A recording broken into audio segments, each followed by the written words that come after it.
So once again very warm welcome to the ranker batch. या ठिकाणी आपण आज मॅग्नेटिक मटेरियलचं आपण वन शॉट लेक्चर पाहतोय. तर मला वाटतं ही जी पीडीएफ आहे मी तुम्हाला सेंड केलं नाही है ना. ठीक आहे, dual nature of relation and matter and आज तुम्हाला मॅग्नेटिक मटेरियल या दोन पीडीएफ भेटतील. बाकी सर्व पीडीएफ आहेत, बाकी सर्व पीडीएफ आपल्या टेलिग्राम चॅनलवर आहेत. ओके, तिकडे जाऊन तुम्ही कधी बघू शकता. सो या ठिकाणी व्ह्यू मध्ये जातो मी. यस, लाइनिंग दिस वन. ओके, 11 नंबरचा चॅप्टर आहे. 1 मार्क, याच्यावर एक क्वेश्चन विचारला जाऊ शकतो. सो टायटलला मॅग्नेटिक मटेरियल. Magnetic material. आता इंट्रोडक्टरी पार्ट मध्ये तुम्ही सगळं बघितलेलं आहे. म्हणजे काय बघितलंय, मॅग्नेटला दोन पोल असतात, बरोबर आहे. एक साऊथ पोल असतो आणि एक नॉर्थ पोल असतो. आणि मॅग्नेट जो आहे तो ऑलवेज नॉर्थ आणि साऊथ डायरेक्शनला काय होत असतो, रेस्ट होत असतो, बरोबर आहे. This is the north pole and this is the south pole. Voice break होतोय, एक मिनिट. सो आता इंट्रोडक्टरी पार्ट तुम्हाला काही सांगायची गरज नाहीये. मॅग्नेट कसा असतो सर्वांना माहित आहे, मॅग्नेटचे टाईप माहित आहेत, हे तुम्ही ऑलरेडी शिकलेला आहे आणि हा पार्ट तुम्हाला सिलेबसला नाहीये पण. ओके, या ठिकाणी महत्वाचा पार्ट काय बघा, मॅग्नेटला दोन पोल असतात, नॉर्थ आणि साऊथ पोल असतात. आता मॅग्नेटिक मोमेंटम काय असतो बघा, मॅग्नेटिक मोमेंटम काय असतो, याला तुम्ही काय म्हणता, डायपोल मोमेंट म्हणतो. मॅग्नेटिक डायपोल मोमेंट काय असतं, ओके, याला आपण कशाने इंडिकेट करत असतो, याला आपण कॅपिटल एम न इंडिकेट करत असतो. सो मॅग्नेटिक डायपोल मोमेंट काय असतं, विच इज इक्वल टू काय असतं रे, yes, field strength into the length, बरोबर आहे. So this is the magnetic dipole. आपण इलेक्ट्रिक डायपोल बघितलं. What is in by dipole, yes, dipole म्हणजे काय, डाय म्हणजे दोन आणि पोल म्हणजे टू, बरोबर आहे. इलेक्ट्रिक डायपोल मध्ये आपण कधी म्हणलं, जेव्हा एक प्लस क्यू चार्ज असतो आणि दुसरा मायनस क्यू चार्ज असतो, तर या ठिकाणी आपण याला म्हणलं इलेक्ट्रिक डायपोल म्हणलं, बरोबर आहे. आणि या ठिकाणी इलेक्ट्रिक डायपोल मुळे इलेक्ट्रिक फील्ड इंटेन्सिटी किती जनरेट होते हे आपण इलेक्ट्रोस्टॅटिक्स नावाच्या चॅप्टर मध्ये बघितलं, बरोबर आहे. त्याच्यानंतर या ठिकाणी मग या नॉर्थ आणि साऊथ पोल, आता नॉर्थ हा एका डायरेक्शनला असतो आणि साऊथ हा एका डायरेक्शनला असतो, बरोबर आहे. इथं डायरेक्शन असते, तिथं कसं असतो, प्लस क्यू चार्ज आणि मायनस क्यू चार्ज असतो ना, तसंच या ठिकाणी नॉर्थ आणि साऊथ असतं. ओके, तर या ठिकाणी बघा, मग याची जी फील्ड स्ट्रेंथ आहे किंवा या मॅग्नेटची जी ताकद आहे, याला म्हणायचं मॅग्नेटिक डायपोल मोमेंट. एक शुद्ध मराठी भाषेमध्ये आपण याला काय म्हणूया, याची पॉवर म्हणूया, याची आपण ताकद म्हणूया. हा मॅग्नेट किती स्ट्रॉंग आहे, बरोबर आहे. आता एखादा समजा मोठा मॅग्नेट असेल, एखादा छोटा असेल, तर कोणत्या आता एखादा समजा छोटा जरी मॅग्नेट असला, पण त्याची काय असते, मॅग्नेटिक पॉवर जास्त असते. ओके, सो याला म्हणायचं हे कशावर डिपेंड असतं, ज्याची मॅग्नेटिक डायपोल मोमेंट जास्त, त्याला त्याची काय असते, पॉवर जास्त असते. ओके, सो या पार्ट मध्ये किंवा या चॅप्टर मध्ये एक सर्वात महत्वाचा पॉइंट म्हणजे magnetic momentum of an electron revolving around the nucleus of an atom, बरोबर आहे. याच्यामध्ये दोनच पॉइंट आहेत या चॅप्टर मध्ये. एक आहे magnetic momentum of an electron revolving around the nucleus of the atom, आणि त्याच्यानंतर दुसरा पार्ट आहे magnetisation and the magnetic field intensity, बरोबर आहे. चला या ठिकाणी आपण काय करूया, आता पहिला पॉइंट या ठिकाणी लिहितो मी, टायटल लिहितोय, magnetic moment of an electron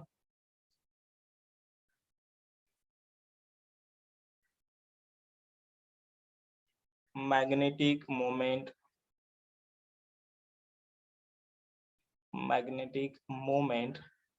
of an electronचं magnetic moment of an electron revolving, but electron कुठं आहे, yes, revolving around the nucleus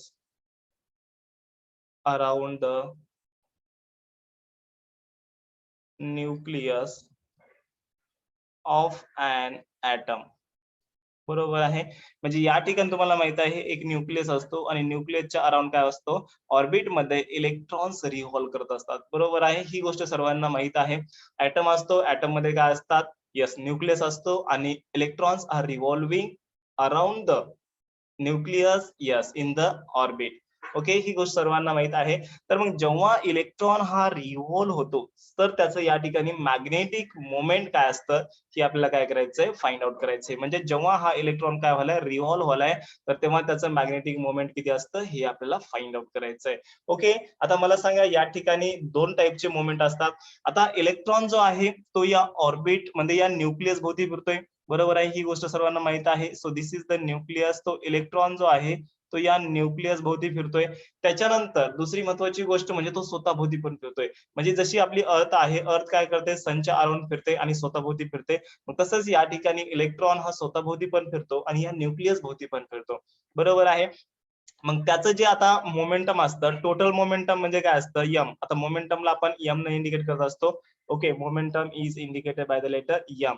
so M equals to काय असतं, यम ऑर्बिटल. यम ऑर्बिटल म्हणजे काय, जेव्हा तो ऑर्बिट मध्ये रिव्हॉल्व करत असतो, तेव्हा त्याचं मोमेंटम काय असतं, यम ऑर्बिटल. आणि त्याच्यानंतर momentum due to the spin, that is the, आपण याला म्हणतो स्पिनिंग मोमेंटम म्हणतो. बरोबर आहे. म्हणजे टोटल मोमेंटमचा आपण जर विचार केला, so m equals to m orbital, that is the moment due to the orbital, because it is performing the orbital, that is the orbital round. हा ऑर्बिटल राऊंड परफॉर्म करतोय. बरोबर आहे. म्हणजे ऑर्बिट मध्ये तो काय होतोय, रिव्हॉल्व होतोय. त्याच्यामुळे जे मोमेंटम असतं त्याला आपण म्हणतो m ऑर्बिटल. आणि हा स्पिन होतोय, स्वतःभोवती स्पिन होतोय, त्याच्यामुळे जे मोमेंटम असतं त्याला आपण म्हणतो स्पिनिंग मोमेंटम. बरोबर आहे. आता सर्वात पहिल्यांदा आपण काय करूया, m ऑर्बिटल फाइंड आउट करूया. आणि स्पिनिंग मोमेंटम फाइंड आउट करायची गरज नाही, त्याच्यात ते अँग्युलर व्हेलॉसिटीवर डिपेंड असतं. ओके, सो आता एम ऑर्बिटल आपल्याला कसा फाइंड आउट करायचा आहे. So M orbital equals to, याचा जो जनरल फॉर्म्युला असतो एम ऑर्बिटलचा, एम ऑर्बिटल इक्वल्स टू असतो, yes, current into the area of the loop. आता या ठिकाणी या ऑर्बिटला जर समजा आपण काय कन्सिडर केलं, यस, ऍज अ आपण लूप कन्सिडर केलं. या ऑर्बिटला आपण समजा ऍज अ लूप कन्सिडर करा. व्हॉइस ब्रेक होतोय, सर्वांना ब्रेक होतोय का voice?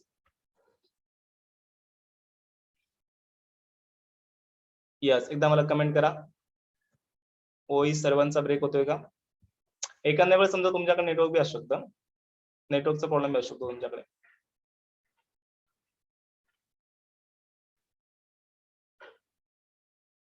Yes, so orbital momentum. आता बघा, मोमेंटम, टोटल मोमेंटम म्हणजे सर्वांना माहित आहे, एक momentum due to the revolution and दुसरं momentum due to the spin, that is the rotation, त्याला आपण म्हणतो स्पिनिंग. यस, त्याला आपण काय म्हणतो, स्पिनिंग मोमेंटम म्हणतो. ओके, सो ऑर्बिटल मोमेंटम आपण फाइंड आउट करूया. So M orbital equals to, या ठिकाणी आपण लूप घेतलेला आहे. सो याचं जे करंट असतं, so current is in the opposite direction of the motion of the electron. समजा इलेक्ट्रॉन निगेटिव्ह टू पॉझिटिव्ह असेल तर current positive to negative. So this is the current, and the area inside this loop, that is the area of this orbit, is the area. So this is the main formula of the orbital momentum. Okay, voice break होतोय का किंवा voice clear येत असेल तर तसं मला message करा, जेणेकरून मला स्टार्टिंगला स्टार्ट करता येईल व्यवस्थित.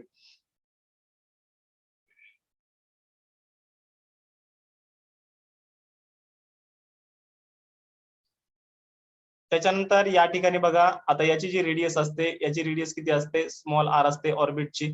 ओके, आता सर्क्युलर मोशन परफॉर्म करतोय म्हणजे त्या ठिकाणी यार ऑफकोर्स रेडियस असणार आहे त्या सर्कलला, तर या ऑर्बिटची रेडियस आपण स्मॉल आर घेतलेली आहे. मग मला सांगा, याची समजा आपल्याला लिनियर वेलोसिटी फाइंड आउट करायची असेल. यस, व्हॉइस येतोय का, एकदा मला कमेंट मध्ये सांगा लवकरात लवकर. तो या ठिकाणी आता आपण बघूया ऑर्बिटल मोमेंटम काय असतं. मोमेंटम 2 टाईपचं असं सर्वांना माहित आहे. ओके, आता स्पिनिंग मोमेंटमला तुम्हाला जास्त काही त्याच्यामध्ये हे करायचं नाहीये, अभ्यास करायचा नाहीये. ऑर्बिटल मोमेंटम महत्वाचा आहे, कारण की इलेक्ट्रॉन हा खूप हाय स्पीडमध्ये फिरत असतो, त्याच्यामुळं तो स्वतःभोवती तेवढं इफेक्टिव्हली म्हणजे फिरतो तो, पण तेवढा मोमेंटमचा तेवढा फरक पडत नाहीये, कारण की मोमेंटम ते शेवटी थोडं थोडं कॅन्सल होत असतं. ओके, आता ही क्वांटम मेकॅनिक्सचा पार्ट आहे खूप सारा, याच्यामध्ये तुम्हाला म्हणजे जो इम्पॉर्टंट पार्ट होता त्यांनी काढलेला आहे, जो थोडा हार्ड होता त्यांनी काढलेला आहे. आता तुम्हाला 2च पॉइंट आहेत, तर तुम्ही टेन्शन घ्यायचं नाही, बरं झालं म्हणायचं, चलत राहायचं. ओके, हा, नाही तर विचार करत बसता, सर का काढलं ते, असं तसं वगैरे, तसा विचार करू नका, तुमची सीईटी परीक्षा होऊन जाईल. हम्म. हम्म. चला ठीक आहे. तर या ठिकाणी बघा, ऑर्बिटल मोमेंटम इक्वल्स टू काय असतं, electric current into the area असतो. आता मला सांगा, या ठिकाणी याची वेलोसिटी काय असते रे, वेलोसिटी. आता समजा आपण जर वेलोसिटी फाइंड आउट केली, वेलोसिटी इक्वल्स टू काय असतं, मेन फॉर्म्युला आपला डिस्टन्स अपॉन काय असतो, टाइम असतो, बरोबर आहे. सो या इलेक्ट्रॉननं एक ऑर्बिट कंप्लीट करण्यासाठी किंवा एक रोटेशन, एक रिव्होल्यूशन कंप्लीट करण्यासाठी किती डिस्टन्स कव्हर अप केलेला आहे, that is equal to circumference, that is equal to 2 pi R upon या ठिकाणी time, that is the capital T. मग मला सांगा या ठिकाणी कॅपिटल टी इक्वल टू काय येणार आहे, 2 पाय आर अपॉन व्ही येणार आहे, बरोबर आहे. So this is the time required to complete the one orbit, that is the one revolution of the electron, that is the capital T equals to 2 pi r upon v, बरोबर आहे. आणि त्याच्यानंतर आणखीन एक फॉर्म्युला आहे बघा, आपण basic formula करंटचा बघितला होता. करंट इक्वल्स टू काय असतं रे, हाँ सर करंट इक्वल्स टू होता है sir flow of the charge with respect to time होता है, उसी को हम बोलते हैं करंट भैया, बरोबर आहे. मग या ठिकाणी मला सांगा चार्ज आहे का राजांनो, नाहीये, या ठिकाणी चार्ज नाहीये, या ठिकाणी काय आहे, इलेक्ट्रॉन आहे. म्हणजे तुम्हाला या ठिकाणी क्यू ला रिप्लेस करायचंय आय न, बरोबर आहे. आणि स्मॉल टी ला रिप्लेस करायचं तुम्हाला कॅपिटल टी न, बरोबर आहे. म्हणजे इलेक्ट्रिक करंट इक्वल्स टू काय असतं या ठिकाणी, सॉरी तुम्हाला ई न रिप्लेस करायचंय, आय नाही ई न, कारण हे इलेक्ट्रॉन आहे ना. या ठिकाणी flow of electron per unit time जो असतो तो असतो करंट, बरोबर आहे. इलेक्ट्रॉन फ्लो म्हणजे मला सांगा, चार्ज फ्लो म्हणजे करंट असतो आणि इलेक्ट्रॉन फ्लो म्हणजे काय असतो, तो पण एक टाइपचा करंटच असतो. फ्री इलेक्ट्रॉन जेव्हा फ्लो होतात तेव्हाच आपला करंट भेटत असतो. ओके, सो या ठिकाणी I equals to E upon T आलेला आहे, बरोबर आहे. सो मला सांगा आता या ठिकाणी आपल्याला मेन आता काय फाइंड आउट करायचंय, आय फाइंड आउट करायचंय. So I equals to E upon T. So या इक्वेशनला मी इक्वेशन नंबर 1 नाव देतो. सो इक्वेशन 1 ची व्हॅल्यू खालच्या इक्वेशन मध्ये पुट अप करा. सो ई अपॉन टी ची व्हॅल्यू काय आहे, 2 पाय आर अपॉन काय आलेली आहे, व्ही आलेली आहे, व्ही वर गेलेला आहे. सो ई व्ही अपॉन या ठिकाणी 2 पाय आर आलेला आहे. म्हणजे आय ची व्हॅल्यू आपल्याला या ठिकाणी करंटची व्हॅल्यू काय भेटलेली आहे रे, current equals to, yes current equals to EV upon 2 pi R. Current आपण कशासाठी फाइंड आउट केला, आपल्याला फाइंड आउट करायचंय ऑर्बिटल मोमेंट. मग तुम्ही म्हणता सर ऑर्बिटल मोमेंट मध्ये करंटचं काय काम आहे, बरोबर आहे. मेरे अंगनों में तुम्हारा क्या काम है, बरोबर आहे. मग या ठिकाणी बघा ऑर्बिटल मोमेंटम, हाँ सर अभी समझे, यहाँ पर ऑर्बिटल मोमेंटम का फॉर्मूला है ना बेसिक, सो इसको हम इक्वेशन ए नाम देते हैं. सो ऑर्बिटल मोमेंटम में क्या होता है, करंट इंटू एरिया होता है, बरोबर आहे. त्याच्यामुळे आपण करंट फाइंड आउट केलं. येते लक्षामध्ये, म्हणजे करंट इक्वल्स टू काय आलेला आहे, ईव्ही अपॉन 2 पाय आर आलेला आहे. कसं फाइंड आउट केलं, पहिल्यांदा आपण velocity equals to distance upon time, distance यानी एक रिव्होल्यूशन मध्ये किती कंप्लीट केलेला आहे, 2 पाय आर कंप्लीट केलेला आहे अपॉन कॅपिटल टी. त्याच्यानंतर T equals to find out केलं. त्याच्यानंतर I equals to flow of charge per unit time माहित आहे.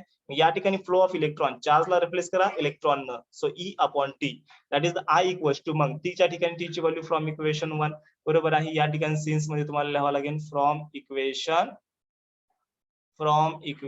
1, बरोबर आहे. त्याच्यानंतर आपण काय केलं, I equals to E upon 2 pi R. तर ही जी व्हॅल्यू आहे आयची इक्वेशन कशामध्ये पुटअप करायची, इक्वेशन ए मध्ये. सो या ठिकाणी तुम्हाला लिहायचंय फ्रॉम इक्वेशन ए.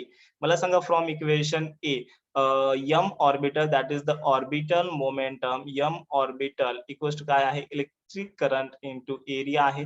मग एरिया ऑफ द सर्कल काय असतो, पाय आर स्क्वेअर, सर्वांना माहित आहे. सो या ठिकाणी फॉर्म्युला येईल ईव्ही अपॉन, आयचा formula EV upon 2 pi R into area of the circle is the pi R square. मग या ठिकाणी राजांनो पाय पाय कॅन्सल, आर एक आर कॅन्सल होईल. त्याच्यानंतर बाकी उरेल काय, या ठिकाणी 1/2 यस ईव्ही इंटू आर असं लिहू शकतो. So this is the orbital momentum. कधी कधी हा फॉर्म्युला महत्वाचा आहे, कारण की आता फायनल फॉर्म्युला हा नाहीये, बट कधी कधी तुम्हाला वेलोसिटी देतील, रेडियस देतील, इलेक्ट्रॉन किती आहेत देतील, आणि तुम्हाला ऑर्बिटल मोमेंटम फाइंड आउट करायला सांगतील. सो या ठिकाणी m orbital equals to 1/2 EVR हा फॉर्म्युला तुम्हाला यूज करायचा आहे. आता हे झालं ऑर्बिटल मोमेंटम. ओके, आता अँग्युलर मोमेंटम एक कन्सेप्ट असतो. सो अँग्युलर मोमेंटम म्हणजे काय सर्वांना माहित आहे का, yes what is the angular momentum. आता या ठिकाणी मी वेअर मध्ये लिहितो, कारण की या गोष्टी तुम्हाला लक्षात आल्या पाहिजे, नंतर तुम्ही विसरून जाता. ओके, या ठिकाणी मी वेअर मध्ये लिहितो, वेअर येथे या ठिकाणी काय असतं, m orbital is the orbital momentum. याला आपण काय म्हणत असतो, यस याला आपण म्हणत असतो ऑर्बिटल मोमेंटम. क्या बोलते इसको हम, ऑर्बिटल मोमेंटम. त्याच्यानंतर या ठिकाणी E is the number of electrons. Okay, या ठिकाणी E is the number of, किंवा या ठिकाणी तुम्ही काय करा, याला तुम्ही charge on the electron B put करू शकता. Okay, that is the charge on the electron, E charge on electron. त्याच्यानंतर v is the velocity of electron, velocity of electron, आणि त्याच्यानंतर स्मॉल r जो आहे it is the radius of the orbit of electron, बरोबर आहे, radius of orbit, ऑर्बिटचे radius किती आहे, small r आहे. Okay, m orbital means orbital momentum. Okay, आता या ठिकाणी बघा अँग्युलर मोमेंटम म्हणजे सर्वांना माहित आहे.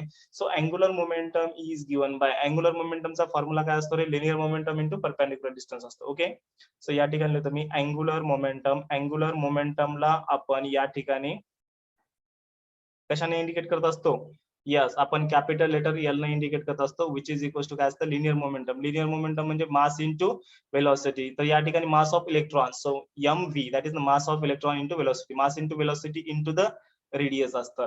मग मला सांगा या ठिकाणी व्ही आर ची व्हॅल्यू किती आहे रे, व्ही आर ची व्हॅल्यू आहे या ठिकाणी एल अपॉन एम येतं, बरोबर आहे. आणि वरच्या इक्वेशनला आपण इक्वेशन बी नाव देऊया.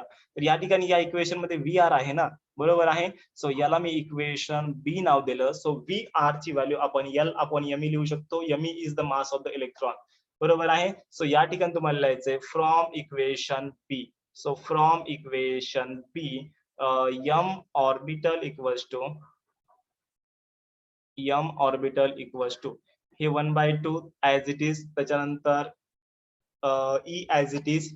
Okay, 1/2 as it is, E as it is, आणि व्ही आर ला तुम्हाला रिप्लेस करायचं या ठिकाणी एल अपॉन एम ई ने रिप्लेस करायचंय. त्याच्यानंतर या इक्वेशनला तुम्हाला ऍज इट इज लिहायचंय, काय लिहायचंय, E upon, okay, E upon twice M into E, E upon twice M into E into L. आता मला सांगा या ठिकाणी ई म्हणजे काय आहे, चार्ज ऑन द इलेक्ट्रॉन, आणि एम ई म्हणजे काय राजानो, M E is the mass of the electron.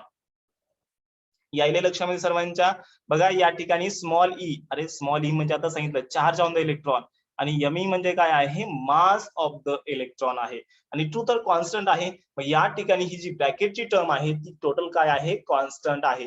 म्हणजे फायनली मी असे म्हणू शकतो का या ठिकाणी E upon 2 ME is the constant, बरोबर आहे, इज द कॉन्स्टंट. आणि या कॉन्स्टंटला आपण स्वतःहून नाव दिलेलं आहे, काय नाव दिलेलं आहे, या कॉन्स्टंटला आपण काय नाव दिलेलं आहे, यस कुणाला सांगता येईल काय नाव दिले आपण याला, यस याला आपण म्हणतो गायरोमॅग्नेटिक रेशिओ, बरोबर आहे.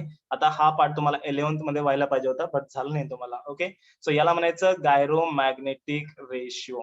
बरं ठीक आहे, टेन्शन घेऊ नका, फक्त ई अपॉन 2 ME ला लक्षात ठेवा गायरोमॅग्नेटिक रेशिओ म्हणतात. ओके, कधी कधी तुम्हाला गायरोमॅग्नेटिक रेशिओ फाइंड आउट करायला सांगतील, तुम्हाला एम ऑर्बिटर देतील, एल देतील, तुम्हाला ई अपॉन 2 ME ची व्हॅल्यू फाइंड आउट करायची. ओके, सो गायरोमॅग्नेटिक रेशिओ म्हणजे या ठिकाणी हा कॉन्स्टंट असल्यामुळे मी असं म्हणू शकतो का M orbital that is the orbital momentum is directly proportional to the angular momentum. मी असं म्हणू शकतो बिकॉज या ठिकाणी ई अपॉन 2 ME काय आहे, कॉन्स्टंट आहे, आणि त्याला आपण नाव दिलेलं आहे, काय नाव दिलेलं आहे, यस गायरोमॅग्नेटिक रेशिओ असं आपण त्याला नाव दिलेलं आहे. बरोबर आहे, लक्षात इथपर्यंतचा पार्ट सर्वांना लक्षात आला असेल तर मला कमेंट मध्ये सांगा. ओके,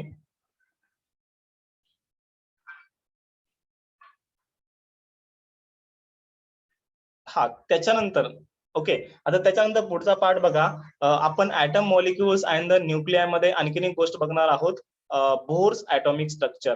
तर त्याच्यामध्ये आपण बघणार आहोत बोर्सचे पॉच्युलेट, बरोबर आहे. तर Bohr according to Bohr's postulate, Bohr's काय सांगतो या ठिकाणी बघा, for an electron revolving in an orbit, angular momentum is integral multiple of the h upon 2 pi. So this is from the second postulate of the Bohr's theory of an hydrogen atom. म्हणजे bore काय सांगतो बघा, अरे bore नाही रे, bore, हा काळं bore असं लक्षात ठेवा. ओके, हा बघा या ठिकाणी बोर काय सांगतो, बोर नावाचा सायंटिस्ट आहे, अकॉर्डिंग टू बोर्स पॉच्युलेट, एक मिनिट, अकॉर्डिंग टू, हा काय आहे, बोर्स पॉस्ट्युलेट. ओके, पॉस्ट्युलेट. आता हे पॉस्ट्युलेट आपण atom molecules and the nuclear मध्ये बघणार आहोत. According to Bohr's postulate that is the second postulate of the Bohr. Okay, तर हे सेकंड पॉस्च्युलेट आहे. तर याच्यामध्ये तो काय सांगतो, जो अँग्युलर मोमेंटम आहे it is equals to the integral multiple of the h upon 2 pi. Okay, हा थेरम आहे, हा थेरम आपण किंवा हे पॉस्च्युलेट आहे, हे पॉस्च्युलेट आपण नंतर बघणार आहोत. So n equals to that is angular momentum of the electron is equals to n म्हणजे काय, integral multiple of the n means what, the integral. n ची आता फर्स्ट ऑर्बिट असेल तर n ची व्हॅल्यू 1, सेकंड असेल तर n ची व्हॅल्यू 2, थर्ड असेल तर n ची व्हॅल्यू 3, असं so on up to the last orbit पर्यंत किंवा लास्ट ऑर्बिटच्या नंबर पर्यंत. Okay, so n equals to n into h upon 2 pi आणि h अपॉन 2 पाय काय आहे, इट इज ऑल्सो कॉन्स्टंट. बरोबर आहे. ओके, सो या ठिकाणी बघा, so n is the integral that is the याची व्हॅल्यू 1 2 3 अशी so on up to the last पर्यंत असते. ओके, 1 2 3 4 अशी, that is the orbit number असतो. हा काय असतो, ऑर्बिट नंबर असतो. सो या ठिकाणी अँग्युलर मोमेंटम समजा आपण जर फर्स्ट ऑर्बिट साठी कन्सिडर केलं, मला सांगा for the first orbit. Okay, for the first orbit, मग फर्स्ट ऑर्बिट साठी मला सांगा n ची व्हॅल्यू किती असते, 1 असते. सर वरच्या इक्वेशन मध्ये पुटअप करा. सो या ठिकाणी काय येईल, l इक्वल्स टू काय येणार आहे, यस h अपॉन 2 पाय येणार आहे. बरोबर आहे. सो याची व्हॅल्यू तुम्ही काय करू शकता, वरच्या इक्वेशन मध्ये पुटअप करू शकता. म्हणजे आपलं जे इक्वेशन आहे या ठिकाणी e upon 2me into l आहे. याच्यामध्ये समजा या इक्वेशनला मी इक्वेशन नंबर सी नाव दिलं, याला मी इक्वेशन नंबर सी नाव दिलं. सो याच्यामध्ये तुम्ही पुटअप करू शकता. So from the equation C, या ठिकाणी पेन चेंज करतो मी, रेड कलरचा नाही, आपला ग्रीन कलरचा पेन. एक मिनिट.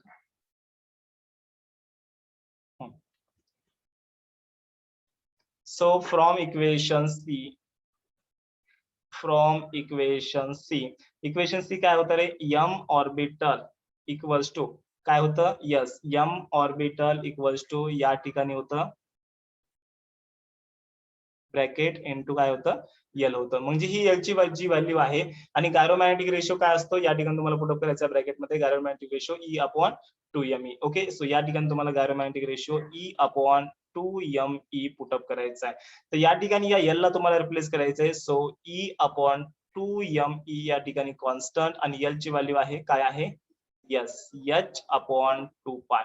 मग मला सांगा h म्हणजे काय असतं रे, h is the Planck's constant, e is the charge of the electron, me is the mass of the electron, 2 काय आहे कॉन्स्टंट, हा 2 काय आहे कॉन्स्टंट, पाय काय आहे कॉन्स्टंट आहे.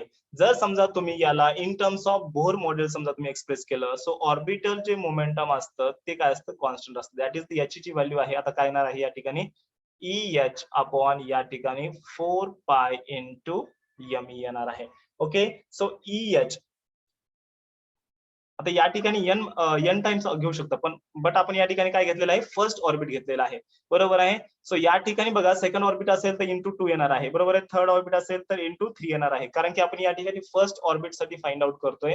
सो या ठिकाणी m orbital equals to EH upon 4 pi into me. So this is the also constant, that is the, बरोबर आहे. आणि या कॉन्स्टंटला, यस या कॉन्स्टंटला काय म्हणायचं, बोर्स मॅग्नेटॉन म्हणायचं. याला काय म्हणायचं, बोर्स मॅग्नेटॉन. सो EH अपॉन 4 पाय me याला म्हणायचं बोर मॅग्नेटॉन. हा एक कॉन्स्टंट आहे, आपण पुढे बघणार आहोत. ओके, सो याला म्हणायचं बोर मॅग्नेटॉन, असं एक नाव असतं, लक्षात ठेवा फक्त. आणि याची जी व्हॅल्यू असते, याची व्हॅल्यू असते 9.2, याची व्हॅल्यू असते 9.274 इंटू 10 चा पॉवर -24. ओके, अर्थचं जे मास असतं +24 असतं, या ठिकाणी -24 असं तुम्ही लक्षात ठेवू शकता. सो या ठिकाणी -24 आणि याचं जे युनिट असतं ते असतं ampere per metre square. Okay, so this is the Bohr magneton constant. Okay, लक्षामध्ये. तर या ठिकाणी आपण पूर्णपणे ऑर्बिटल मोमेंटम स्टडी केलेला आहे. आता याच्यानंतर पुढचा एक पार्ट आहे, मॅग्नेटायझेशन काय असतं आणि मॅग्नेटिक फील्ड इंटेन्सिटी काय असतं हे आपल्याला बघायचंय. हा कन्सेप्ट पूर्ण लक्षात आला का सर्वांच्या? बघा, शेवटपर्यंत आपण काय केलेलं आहे, ऑर्बिटल मोमेंटमच फाइंड आउट केलेला आहे, बट वेगवेगळ्या फॉर्म मध्ये फाइंड आउट केलंय. स्टार्टिंगला आपण orbital momentum main find out केलं या फॉर्म मध्ये. आता सर्वात महत्वाचे जे फॉर्म्युले आहेत मी या ठिकाणी तुम्हाला हे करतो, म्हणजे हे करतो, काय करतो, याला मी ब्रॅकेट करत असतो. ओके, म्हणजे कोणकोणते फॉर्म्युले तुम्हाला लक्षात ठेवायचे. ओके, हा फॉर्म्युला तुम्हाला लक्षात ठेवायचा आहे, मी ब्लॅक कलर मध्ये देतोय. सो दिस इज फॉर्म्युला तुम्हाला लक्षात ठेवायचा आहे. त्याच्यानंतर म्हणजे M orbital equals to 1/2 EVR. त्याच्यानंतर अँग्युलर मोमेंटम इक्वल्स टू, सर्वांना माहित आहे, linear momentum into perpendicular distance. त्याच्यानंतर तुम्हाला दुसरा एक फॉर्म्युला महत्वाचा आहे, तो कोणता आहे, हा आहे. ओके, हा फॉर्म्युला पण तुम्हाला या ठिकाणी लक्षात ठेवायचा आहे. That is the orbital momentum equals to E/2me into L. That is the orbital momentum is proportional to the angular momentum. Okay, आणि या ठिकाणी जो कॉन्स्टंट आपण प्रोपोर्शनॅलिटी घेतलेला आहे, त्या प्रोपोर्शनॅलिटी कॉन्स्टंटला आपण काय म्हणतोय, गायरोमॅग्नेटिक रेशिओ म्हणतोय. बरोबर आहे, म्हणजे E/2me. त्याच्यानंतरचा लास्ट फॉर्म्युला जो आहे तो हा आहे, दॅट इज द, ओके, हा फॉर्म्युला पण महत्वाचा आहे. समजा या ठिकाणी जर सेकंड ऑर्बिट असेल, बरं, या ठिकाणी सेकंड ऑर्बिट असेल तर 2 घ्यावं लागेल, थर्ड असेल तर 3 घ्यावं लागेल. ओके, या ठिकाणी आपण फर्स्ट ऑर्बिट साठी फाइंड आउट केलेला आहे. So M orbit equals to, या ठिकाणी मी फॉर द nth ऑर्बिट लिहू का? ओके, या ठिकाणी फॉर्म्युला लिहितो फॉर n ऑर्बिट. ओके, म्हणजे कोणत्या बी ऑर्बिट साठी फॉर n ऑर्बिट. ओके, या ठिकाणी काय येणार आहे, so yes, orbital momentum equals to ENH. Okay, यांना मी मध्ये टाकतो कारण की मला सोपं जाते. ENH अपॉन या ठिकाणी 4 pi into me. Okay, so this formula is also important. हे 3 फॉर्म्युले पाठ करा, तुम्हाला पूर्णपणे याचे न्यूमेरिकल सॉल्व्ह करता येतील. किंवा याच्यावर समजा कोणता कन्सेप्ट विचारला, डायरेक्टली कधी कधी स्ट्रेट फॉरवर्ड फॉर्म्युला विचारू शकतात, तर तुम्हाला समजून येईल. ओके, आता या ठिकाणी बघा कोणकोणत्या गोष्टी काय आहेत, मी तुम्हाला लिहून देतो वेअर मध्ये, जेणेकरून तुमच्या लक्षात येतील जेव्हा तुम्ही पीडीएफ बघताल तेव्हा, किंवा आता तुमच्या लक्षात येतील, कारण की या नवीन कन्सेप्ट आहे तुमच्यासाठी. कारण व्ही म्हणजे वेलोसिटी समजतं, पण बाकीच्या टर्म तुम्हाला समजत नाही. सो या ठिकाणी एम ऑर्बिटल काय आहे, सर्वांना माहित आहे. M orbital is the orbital momentum. आता ही गोष्ट सर्वांना माहित आहे, M orbital is the orbital, yes, momentum माहित आहे सर्वांना. Yes, that's great. त्याच्यानंतर ई म्हणजे काय आहे, E is the charge on the electron. What is the E? Is the charge on the electron. त्याच्यानंतर एन म्हणजे काय आहे, ऑर्बिट नंबर आहे. एन म्हणजे ऑर्बिट नंबर. एन म्हणजे नंबर ऑफ इलेक्ट्रॉन नाही, एन म्हणजे ऑर्बिट नंबर, म्हणजे कितवा ऑर्बिट मध्ये फिरतोय. त्याच्यानंतर एच, एच म्हणजे काय आहे, सर्वांना माहित आहे, प्लँक्स कॉन्स्टंट. प्लँक्स कॉन्स्टंट याची व्हॅल्यू किती असते, 6.63 इंटू 10⁻34 जूल सेकंद असते. ओके, त्याच्यानंतर 4 पाय काय आहे, कॉन्स्टंट आहे. आणि यमी काय आहे, yummy is the mass of the electron. या ठिकाणी जो यमी आहे, 4 पायची तर व्हॅल्यू सर्वांना माहित आहे, पायची व्हॅल्यू 3.14. ओके, यमी is the mass of electron. Okay, so this is the orbital मोमेंटमचा फॉर्म्युला. त्याच्यानंतर आता पुढचा जो कन्सेप्ट आहे तो आहे मॅग्नेटायझेशन. तर या ठिकाणी तुम्हाला टायटल लिहायचंय, पेन चेंज करतो, या कलरचा पेन घेतो. एक फॉर्म्युला आहे फक्त, बाकी याच्यामध्ये काहीच नाहीये. 2 फॉर्म्युले आहेत, एक आहे मॅग्नेटिक फील्ड इंटेन्सिटीचा फॉर्म्युला आणि दुसरा आहे मॅग्नेटायझेशनचा. ओके, सो आता मॅग्नेटायझेशन म्हणजे काय असतं बघा. मॅग्नेटायझेशन याला आपण इंडिकेट करत असतो कॅपिटल लेटर एम न. सो मॅग्नेटायझेशन इक्वल्स टू काय असतं, net momentum. Okay, net momentum काय आहे, पर युनिट व्हॉल्यूम, याला आपण काय म्हणत असतो, मॅग्नेटायझेशन म्हणत असतो. याचं जी एसआय युनिट येणार आहे, सो याचं एसआय युनिट काय येणार आहे, मॅग्नेटायझेशनचं एसआय युनिट आहे अँपियर मीटर. ओके, अँपियर पर मीटर आहे, लक्षात ठेवा. त्याच्यानंतर मॅग्नेटिक फील्ड इंटेन्सिटीचा एक फॉर्म्युला आहे, लक्षात ठेवायचा आहे, magnetic field intensity.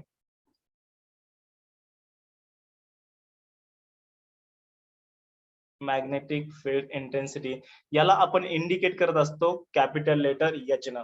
So magnetic field intensity H equals to, so H equals to formula येणार आहे B/μ0 minus capital M. Okay, आता या ठिकाणी एच म्हणजे काय आहे, एच म्हणजे मॅग्नेटिक फील्ड इंटेन्सिटी आहे. μ0 काय आहे, μ0 is the permeability of the free space आहे. बी काय असतं, बी सर्वांना माहित आहे, मॅग्नेटिक फील्ड स्ट्रेंथ किंवा मॅग्नेटिक फील्ड म्हणूया याला आपण. ओके, आणि या ठिकाणी यम काय आहे, यम इज द मॅग्नेटायझेशन आहे. आता या ठिकाणी मी तुम्हाला वेअर मध्ये लिहून देतो, जेणेकरून तुमच्या लक्षात येईल. So magnetic field intensity H equals to B upon yes. या ठिकाणी एच काय आहे रे, यस, या ठिकाणी वेअर मध्ये लिहितो मी, where H is the magnetic field intensity. Magnetic field intensity. त्याच्यानंतर बी काय आहे, B is the magnetic field strength, किंवा याला तुम्ही मॅग्नेटिक फील्डिंग म्हणू शकता. Okay, magnetic field. त्याच्यानंतर μ0 काय आहे, μ0 is the permeability of the free space. Okay, आपण इलेक्ट्रोस्टॅटिक्स मध्ये याला इप्सिलॉन नॉट ने इंडिकेट केलं होतं, बरोबर आहे. आपण याच्यामध्ये इप्सिलॉन नॉट इंडिकेट केलं होतं इलेक्ट्रोस्टॅटिक्स मध्ये, permeability of the free space. आणि या ठिकाणी आपण काय केलेलं आहे, mu naught, that is the mu naught is the permeability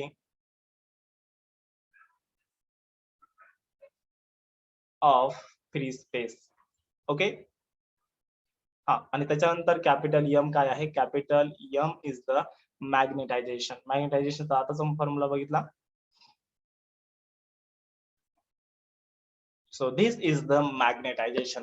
आणि लक्षामध्ये, सो या ठिकाणी आपला चॅप्टर संपलेला आहे. इतका छोटासा चॅप्टर होता बघा, एकदम 3-4 फॉर्म्युले आहेत. हे फॉर्म्युले तुम्हाला पाठ करायचे आहेत बस, आणि कन्सेप्ट तुम्हाला लक्षात आले असतील. सो या ठिकाणी आणखीन एक दुसरा फॉर्म्युला आहे बघा, रिलेशन बिटवीन द, डायरेक्टली समजा relation between the magnetization and the, yes, magnetization and the magnetic field intensity equals to, या ठिकाणी एक चाय आहे, चाय नाहीये, या लेटरला तुम्ही काय म्हणता? चाय म्हणता, बरोबर आहे. इनटू द काय असतं? एच असतं. सो मॅग्नेटायझेशन इक्वल्स टू काय असतं? याला म्हणायचं, हे जे लेटर आहे याला काय म्हणायचं? याचं उच्चारण आपण काय करतो? चाय करतो. ओके, आणि हे काय असतं? दिस इज द मॅग्नेटिक ससेप्टेबिलिटी. याला तुम्ही काय म्हणता? Magnetic susceptibility. एक कॉन्स्टंट असतो मॅग्नेटिक ससेप्टेबिलिटी. ओके, सो हे फॉर्म्युला लक्षात ठेवा. आणि उद्या आपण याच्यावर, बरं ठीक आहे, आपण उद्या काय करूया? ऍटम, मॉलिक्युल अँड न्यूक्लियर नावाचं चॅप्टर घेऊया, आणि त्याच्यानंतर आपण एमसीक्यू